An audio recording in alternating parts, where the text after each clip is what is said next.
Nichukue nafasi hii kwa dhati ya moyo wangu kuwapongeza sana uongozi wa TANESCO chini ya MD Twange, management nzima na watumishi wote 12,000. Sina mashaka ya kwamba tutafikia malengo ambayo tumejiwekea wenyewe. Mimi pamoja na mwenzangu naibu waziri hatujaja na mtu yoyote kichwani mwetu.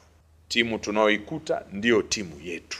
Twende tukatafute ubunifu wa kuweza kuwa na njia ya kupokea umeme kwa haraka katika nyumba za wateja wetu, ili malengo tuliojiwekea ya kuweza kufikia wateja 1,700,000 kwa mwaka tuweze kuyafikia kwa haraka na wananchi waweze kupata huduma iliyo bora ya umeme.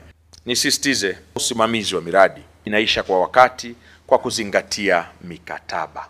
Sisi kama bodi tunaomba kukuhakikishia kwamba katika kufanya kazi kwako na TANESCO hautakuwa na tatizo, kwa sababu TANESCO kwa kweli iko vizuri. Serikali imesomesha wataalamu wa kutumainiwa, maana tumepata bahati ya kutembea kwenye vituo mbalimbali, wanafanya kazi kwa uzalendo wa hali ya juu. Na tuna mifumo rasmi ya kufuatilia kujua lalamiko lililoletwa na mteja limefanyiwa kazi au halijafanyiwa kazi na limefanyiwa kazi kwa muda gani. Uwepo wa TANESCO pia uhalali wa wananchi kuona kweli tupo na tunawatumikia. Na tunaendelea vizuri mheshimiwa, na kwenye eneo hili ukipata nafasi tutakupeleka ukaone namna ambavyo kazi zinaendelea hapo, na tuna uhakika utakuwa na maelekezo mengine ya ziada ya kutupatia.